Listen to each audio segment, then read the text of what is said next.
Oui, merci Doudou Moutiri, merci aussi Moron Zambé, et merci aussi Alain Kabongo, parce que bon, on va permettre de la bandankou. Doudou le naningato le peli kamuya poivron. Vous savez, batou mingi, bamola qui pilipili de l'arabien, pilipili de l'arabien te, nga ba pegisa nga pilipili, mais tu mets un peu poivron vert. Parce que poivron vert, vous allez faire un constat la plupart sur batou mingi batou mabloko. Ça a mis ce poivron vert. Alors on a un autre mais qui peut ça avantage parce que même le maman bah c'est mais tout là pour nous la poivron vert ou bien la pile il y a non poivron sauté vous faites poivron ou bien piment vert. Voilà. Alors ce que les gens d'abord doivent savoir que poivron d'abord à la famille à Solanacées. Nos familles à poivron soit un piment vert zali Solanacées. Mais dans le nom scientifique Capsicum annuum. Ça c'est le nom scientifique. Dans la même famille na piment. Parce que pilipili les gens au moins la plusieurs espèces de pilipili. Mais ici on parle de poivron soit piment vert. Alors, comme ma propriété à poivron. D'abord la rubrique de la diététique qui est propriété à poivron et zaboye. Poivron 1 à vitamine A, à vitamine C, à peut constituer un antioxydant. Un antioxydant très puissant. D'abord, un antioxydant très puissant. Et puis, à protéger notre contre la dégénération de la cellule. Ici, je voulais dire quoi? Quand on parle de cellules, la fois parce qu'on a eu une cellules, je n'ai pas pluricellulaire. Donc, je dépend de la cellule. Au moins, on a pour na bien zali ba cellule ya miso des fonctionner très bien pour quand même maboko bouger boza ba cellule ya maboko des sala comme il se doit. On se dit que poivron y azo ko protéger biso contre ba dégénération donc pour que ba cellule ebe baté on est muso comme c'est mukolo on a comme la difficulté même yo loba comme la difficulté même yo tambola même difficulté même yo kende wc. Tout ça, ils allaient dire là-bas, cellules, il y a chaque organe, ce qui est baby, exemple, ce qui est cellule, il y a mis ce baby, nous avons la difficulté à remonter. Ce qui est cellule, il y a le système digestif et baby, nous avons la difficulté à obtenir OSC. Ce qui est cellule, il y a ma boque et baby, nous avons la difficulté à bouger ma boque. Même dans mon même AVC.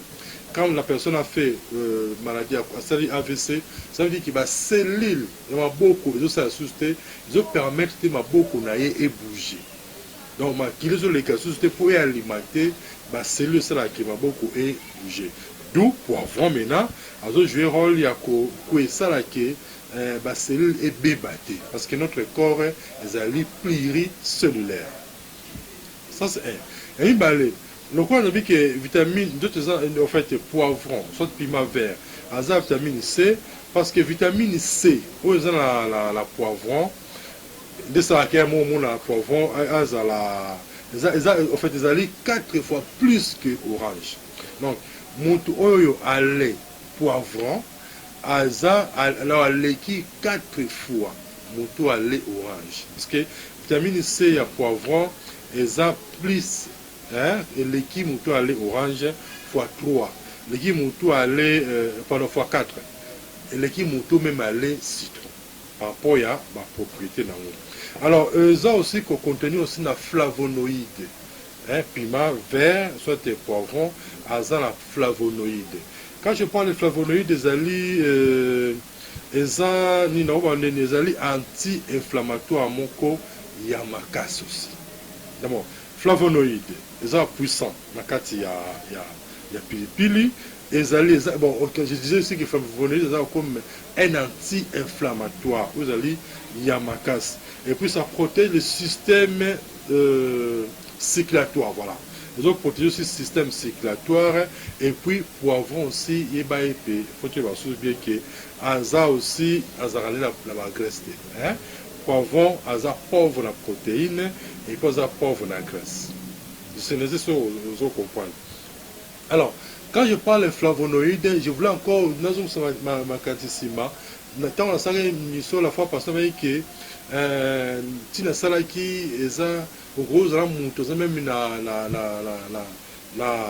covid-19 kobanga na yo te so wana na pete parce que c'est par rapport parce que même ntina asalaki aza mpe riche na flavonoïde.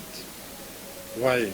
Alors poivron azali na 0%, non, en fait na 0,1% ya capsaïcine. Au moins temps on pible de soie parce que ça a capsaïcine. Mais pourtant poivron azali pauvre na capsaïcine. Et puis aza 10 fois moins piquant. On dit que poivron à moi encore un peu poivron sans problème. Notez bien. En faible dose, il y a poivron. Les alliés protéger beaucoup plus contre pour qu'ils soient au test en faible dose. Il n'est pas dit que les autres piquantés, non, c'est pas ça. Et il faut de consommer régulièrement le poivron. Donc on en a très bien. Vous savez, on va toujours avoir que, au moins le loyo, on va négliger avantage à la biso. Mais qui en France, en France, qu'est-ce qu'on a dit? Déjà, ouais, déjà. On a dit quoi? Déjà parti il y a 10 ans pour la banque, ils ont en vigueur. Il y a un passe sanitaire. Là-bas, la France, c'est comment? Par exemple, on a déjà lobby déjà cause le bureau déjà. Donc, pour Ozoa, pour Okota, la Wenze. Donc, on a un supermarché, même si on a pour Okota Wenze. Pour Omata, même le train, ça veut dire que pour le transport, pour traiter yo, il faut que la passe sanitaire. Donc, il faut que un vaccin. Nous sommes un vaccin, au tir au côté Wenze. Au tir na yo ko matape 30 biso au tir ko matape mutukate au tir na on peut ko to belu ki l'hôpital pour soigner au pété parce que nous la biso carte aux gens vaccin les a pété. Alors qu'est-ce qu'on a encore imposé? Même les personnes soignantes ils doivent être aussi vaccinés. Donc il est wapi les autres qui est wapi ça dit que on a dit que nous dans le christianisme. Or, quand on parlait de marque de la bête, on aura le solo. Le jeu malais. C'est pourquoi j'ai toujours dit au conseil, je conseille toujours aux gens, en attendant, Afrique a comme un paix. Parce que vous savez que l'Afrique te copie à la chose. Nos dirigeants vont copier à ma mindele. Tant que nous avons commis, imposé, va poser un peu Afrique, ça passe. C'est pourquoi j'ai toujours dit des missions à boyer. Tant au moins, il doit permettre de pour y bakake ata aux un problème ata ba ko y celui qui non au hôpital il va dire non na ko na ko so zora piment vert na la lena ngai na lena relo boy donc vous avez idée on a déjà na mutu na yo. Alors c'est pourquoi j'avais même dit la fois passée comme quelqu'un m'avait posé une question par rapport il y a Ngadia de la même bien que même Ngadia fait zapper très bien. Bon c'est pourquoi parce que monsieur Ngai tant rubrique que ça la putain que c'est vrai c'est le même na ça même ici. Si on a bien bonné, on les a la cabinet dans l'ail. On s'en bâtit les 5 ans, il y a poussière. On compte dans la poivre.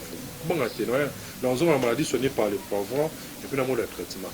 Mais entre les baquets, dans ça qui tire, il y a poussière. Si on a sur le cabinet, dans les 4 carrefour de gènes. Nous avons aussi gâté la peau en habit. On continue à prendre un carrefour de gènes au étage, premier étage, première porte. On se met si on a ça qui. Si on a dans un mélange et qu'on traite d'infection pulmonaire, quand on va kosu, mauvaise haleine, tout passi, ils ont multiplié le pourcentage de super, mais dans la mobilité, et qu'on se pour mettre courbature, bourrement les moteurs sur le monté. Alors, même si vous avez je vous confirme, vous avez la tina salaki, à ta aux face à mon Covid-19, qu'on bang en a eu l'autre côté parce que je suis sûr. Les gens Timothée que la saura aboité et les gens dans la campus j'ai déjà le certificat à Tiwana. Donc au banga été bon melango en famille Kalaming était beau quand 4 vagues goya Kalaming était on vous dit non to comme na 4 vagues. Ah là je vous préviens les cas la cabinet ce matin mais ce que vous sous ma aussi l'équipe la cabinet pour la simple on même pas le livre en commun dans la cas découvrant une vie saine. Dans les livres, on a comment soigner la maladie à partir de l'autolia et puis à partir de la plante, tout ça, zinga la biso. Oh, stérilité, oh, myome, oh, hernie, oh, maladie endéquée. Même le nez, on va produire dans 4 livres en commun.